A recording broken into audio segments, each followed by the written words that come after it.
most importantly, it is time for the No Half Step in Hockey coverage, so let me deliver the goods. It is time for operation number 764. That is right, Op 764. And at this moment in hockey history, we have a conference final to preview and a Final Four in the Calder Cup playoffs to preview. The Milwaukee Admirals have advanced for the first time in many years to the conference finals in the West and will be taking on the Coachella Valley Firebirds in a best-of-7 series. We're going to talk about the entirety of the series. Let's start with the schedule. Then we'll get to how both teams got here, and then we'll go through each individual teams, and we'll start to drill down and really put the microscope on the stats, what these teams have been doing as of late. And for you, the viewer and the listener, hearing about Coachella Valley on this show, maybe it's the first time other than as we just kind of went through the bracket updates, but you're going to get a lot of intel now about the Coachella Valley Firebirds that you did not have before. And one of the things you're going to learn very quickly is that these two teams have never played before. They didn't play in the regular season, and they've not played in their franchise's history. Of course, Coachella Valley, a very new team to the American Hockey League, and the Milwaukee Admirals, one of the more historic teams, but they are about to meet for the first time in their franchise histories for the first time in Game 1 of a best-of-7 series. That game is going to take place on Thursday, May the 25th, when the Milwaukee Admirals will be in Coachella Valley. For the Central Time viewers, it will be 9 o'clock on the puck drop, West Coast start times. Saturday, a little bit easier. That's Game 2 on the 27th of May. That's also going to be in Coachella Valley, also a start time of 9 o'clock. Game 3 flips back to Milwaukee. That's going to take place on May the 29th, and that is going to be Milwaukee's first game in this round at home. Game 4 is also in Milwaukee. It's going to be on June the 1st, so we've got Admirals hockey taking us all the way into June already, and that's going to be Milwaukee hosting Coachella in Game 4. Game 5, if necessary, would also take place in Milwaukee. Game 6 will switch back to Coachella Valley on the 5th of June, and Game 7, if necessary, would take place in Coachella Valley on the 7th of June. So that's got you set up with the schedule for the best-of-7 upcoming series starting on Thursday night. Now, let's talk about how each of these teams got to the Western Conference Final. They deserve the respect. They deserve the airtime.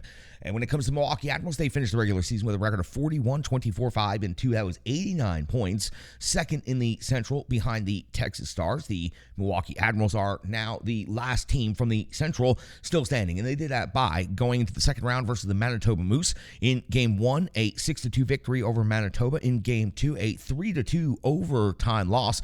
The series was tied at 1 apiece. Then in Game 3, another 3-2 loss in overtime, 2-1 in favor of the Manitoba Moose. In Game 4, it would be Milwaukee defeating Manitoba 5-3 to tie the series up at 2 apiece. And in Game 5, it would be the Admirals defeating Manitoba 2-1, taking the best-of-5 series 3-2. In the next round, the third round, it would be versus the Texas Stars for 5 games, the Central Division winning Texas Stars for 5 games. In Game 1, it was Milwaukee defeating Texas by a score of 2-1, taking a 1-0 lead. In Game 2, it was Texas punching back, scoring a 5-3 victory and tying series up at 1 apiece. Then Milwaukee defeated Texas in Texas 2-1, 4-3 total, and it was a 2-1 series lead at that point. Game 4 went to Texas in 2 overtimes, 4-3, tying the game series up at 2 apiece. And then we went into Game 5, and it was the Milwaukee Admirals with a dominant performance on the road in Texas, a 5-2 victory, taking a 4-0 lead in the first period and winning the best-of-5 series by a total of 3-2. So the Admirals have had a potential to play 10 playoff games so far through 2 rounds, and they have utilized all 10 of those games, winning 2 consecutive series in Game 5s. Different ways of getting there, but they won both of them. Now they will face off against the Coachella Valley Firebirds in the Western Conference Final. Let's talk about the Coachella Valley Firebirds for just a moment before we start to drill down on the team stats and the individual stats for both of these teams and all of their players. The Pacific Division first round saw the Coachella Valley Firebirds take on Tucson. Game 1, 5-1 in favor of Coachella Valley. Game 2 was a 4-3 victory for Tucson, tying series of 1 apiece in the pivotal Game 3. That was a best-of-3 series in that round, the play-in round. Coachella won 5-1, taking the series, 2-1, advancing them to the Pacific Division semifinals against Colorado. It would be in Game 1, best-of-5 series. Coachella 6, Colorado 2, taking a 1-0 lead in the series. Colorado would win Game 2 of the series, series, tying it up 1 apiece, but 3-2 would be your final score. In Game 3, Colorado would shut out Coachella Valley, taking a 2-1 lead in the series. Coachella Valley would then fight their way back in the series in Game 4 with a 4-3 victory. That would tie the series up at 2 apiece. And then an insane Game 5 saw Coachella Valley beating Colorado 5-0. 3-2 was the series overall. So through 2 rounds, 8 possible games, 8 games needed to advance. Going into the Pacific Division Finals, Coachella Valley would take on Calgary. In Game 1, it would be 6-3 in favor of Coachella Valley, taking a 1-0 lead in the series. Calgary would punch back with a 3-2 victory in Game 2. They would go to triple overtime, 3 overtimes in Game 3 before Coachella Valley would defeat Calgary 3-2, taking a 2-1 lead. It would be Calgary shutting out Coachella Valley 1-0 to tie the series up at 2 apiece. And then in pivotal Game 5, one of the craziest games we've seen in the entirety of the tournament, it would be Coachella Valley 6, Calgary 5 in overtime. Coachella Valley advancing 3-2 after the 5-game series. So Coachella Valley Firebirds have needed every single game available in each of the 3 rounds that they have been able to advance. Now will face off against the Milwaukee Admirals in a best-of-7 series for the Western Conference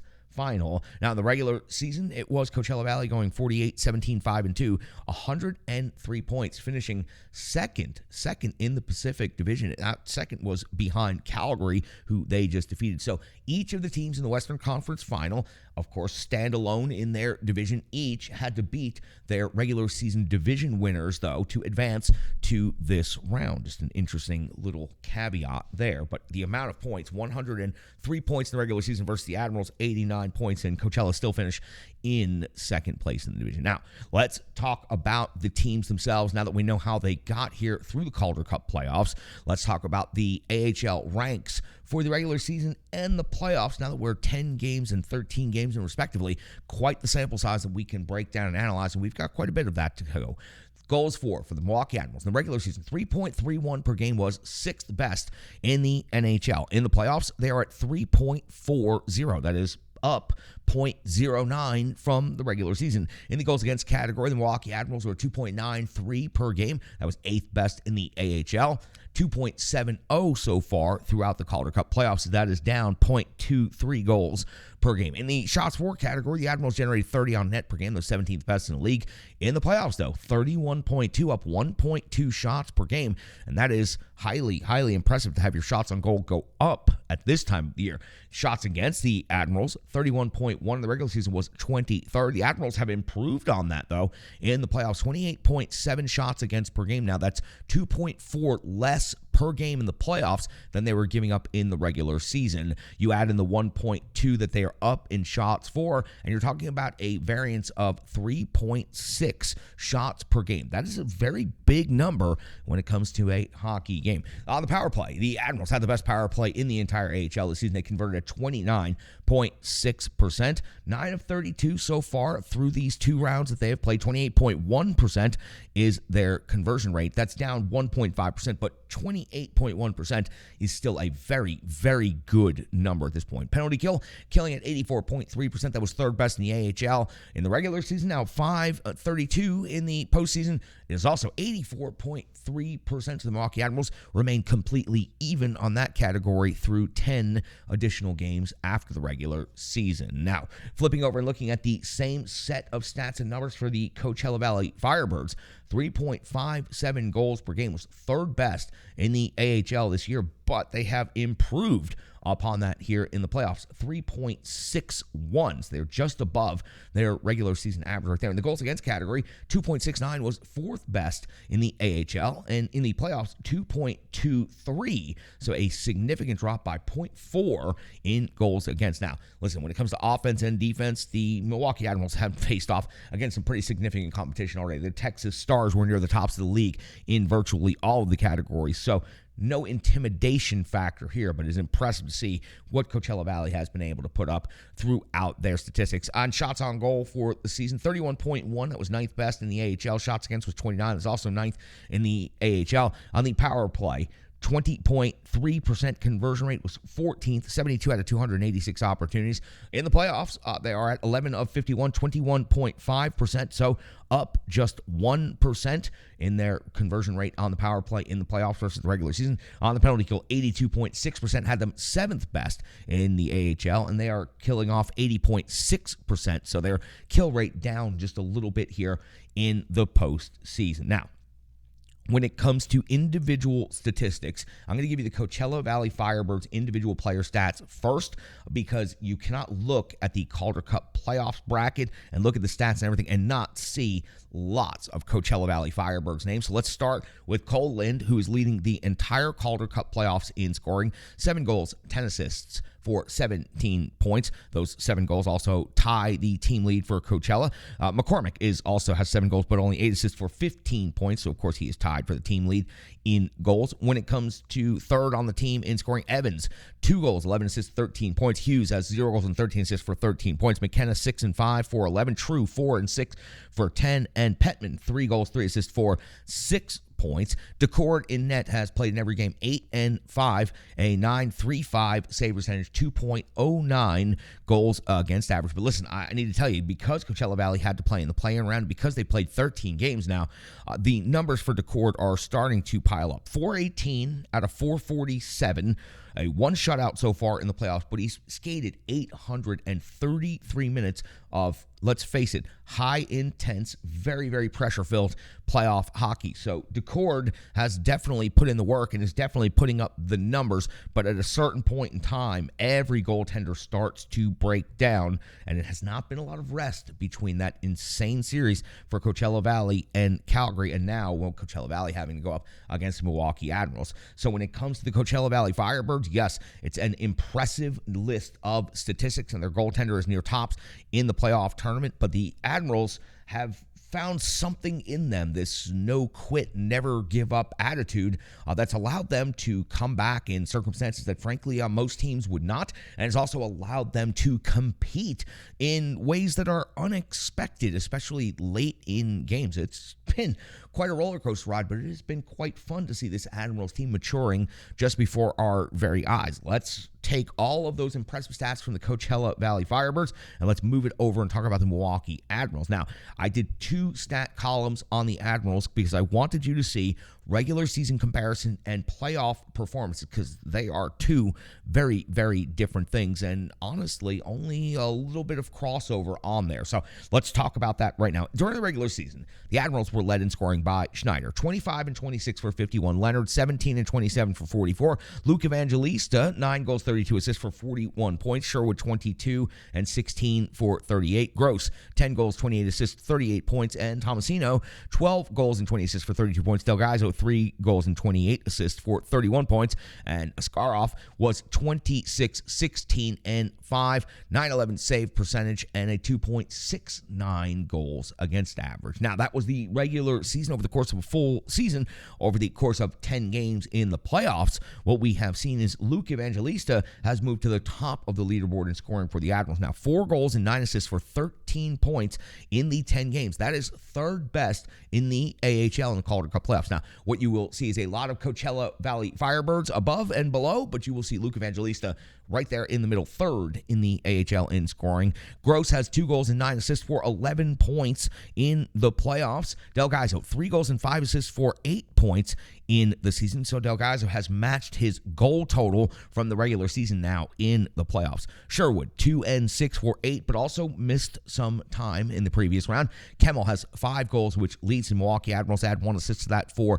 6 points. Kemmel played such limited time with the Milwaukee Admirals during the regular season, he didn't even really register anywhere, well, of course, not anywhere near the leaders at the top of the stats, but he is certainly doing the damage here in the playoffs. Afanasiev, 2 goals and 4 assists for 6 points, and Sanford, 2 goals and 4 assists for 6 points. Now, in the playoffs, Yaroslav Askarov is 6 and 4 with a 909 save percentage, so his save percentage is only down by 0.02 and 2.44 goals against average in the playoffs. is better than his 2.69 goals against in the regular season. Now, listen, Askarov has not been perfect. I don't believe he has played his best overall game yet in the playoffs. I think that is still ahead of him. He has made some rookie mistakes, is what we will call them, because we do need to pause and remember sometimes that he is still a rookie netminder, and he has, though it can be a rocky road and an interesting course to get there, he has backstopped the Milwaukee Admirals to the conference final against the Coachella Valley Firebirds. So Askarov definitely needs to calm things down just a little bit, perhaps a few less aggressive plays, but at the end of the day, that's the prospect, that's the player, that's the style, and the Admirals are going to ride that all the way out to the end. So Askarov, numbers decent, and he is maintaining, he's played every minute of every game for the Milwaukee Admirals, and you have to think that he is going to continue to do so, but know that Devin Cooley is on the bench, does have Calder Cup playoff experience, and is ready to go if called upon. So that's going to get you all set up when it comes to the schedule, when it comes to how the teams got here, when it comes to their individual team statistics, and now their individual player statistics. Truly, what I see jumping off the page at me is just simply Luke Evangelista. The 13 points that he has in the postseason added to his 41 points that he had in the regular season and the points that he put up with the Nashville Predators.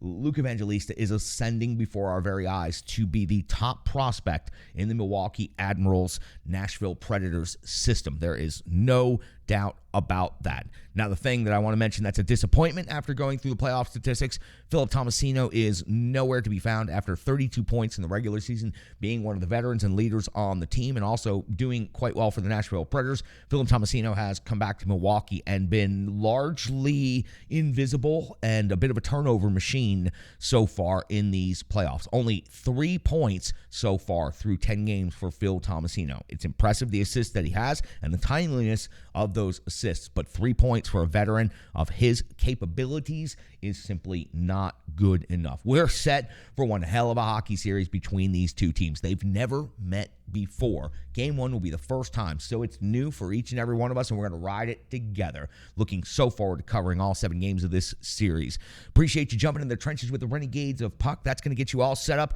for Game 1 and the series. The Renegades of Puck full analysis coming up. Previews, info, more intel coming up from Rachel Kay and from Brian Baston right here on the Renegades of Puck podcast.